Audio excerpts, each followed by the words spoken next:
வணக்கம். சென்னை எஸ்கே கிச்சனில் நம்ம இன்றைக்கி பார்க்க போகிற டிஷ் என்னென்னா செட்டிநாட்டு ஸ்டைலில் ஒரு மீன் குழம்பு தான். பார்க்கலாமா? அதுக்கு மீன், புளி கரைசல், அப்புறம் மஞ்சத்தூள், மிளகாய்த்தூள், இஞ்சி பூண்டு விழுது, வீட்டு மிளகாய்த்தூள், அப்புறம் இதில் வெங்காயம் தக்காளி சேர்த்து ரெண்டும் ஒன்றா போட்டு அரைச்ச விழுது, அப்புறம் முழு தனியா, முழு மிளகு, சீரகம், காஞ்ச மிளகாய், வெங்காயம், பச்சை மிளகாய் ஒரு 4, தக்காளி. ஒரு பேனில் நம்ம எண்ணெய் ஊற்றிக்கலாம், கடுகு போட்டுக்கலாம். இது வெந்தயம், கருஞ்சீரகம் போட்டிருக்கு. நான் ஒரு தூள் வச்சுருக்கேன், அதை கொஞ்சம் போட்டிருக்கேன்.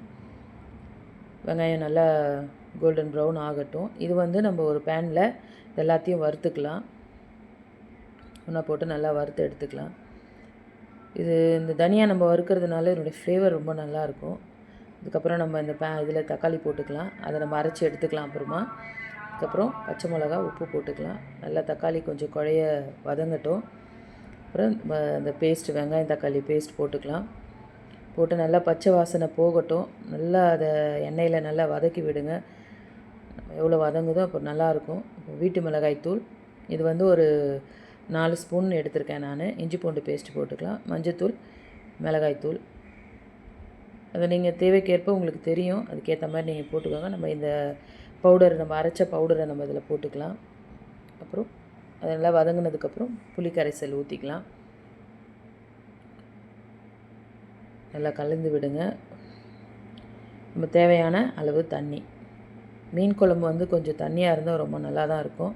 நீங்கள் செஞ்சு பாருங்கள். இதை நல்லா கொதி வருது. நல்லா கொதி வந்தவுடனே நம்ம கருவேப்பிலை, கொத்தமல்லி கொஞ்சம் தூவுவோம். இந்த மீன் இது பர்லா மீனுன்னு சொல்லுவாங்க. இது ரொம்ப நல்லா டேஸ்ட்டாக இருக்கும். இதில் ட்ரை பண்ணி பாருங்கள் இதை. ஏன்னா அந்த தலைப்பகுதியெலாம் நல்லா எலும்பாக நல்லாயிருக்கும். ட்ரை பண்ணி பாருங்கள். இந்த பாருங்கள், மீன் குழம்பு நல்லா கொதி வந்துருச்சு.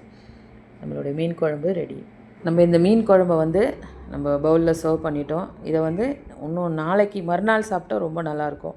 ட்ரை பண்ணி பாருங்கள். தேங்க்யூ ஃபார் வாட்சிங். Please like and subscribe.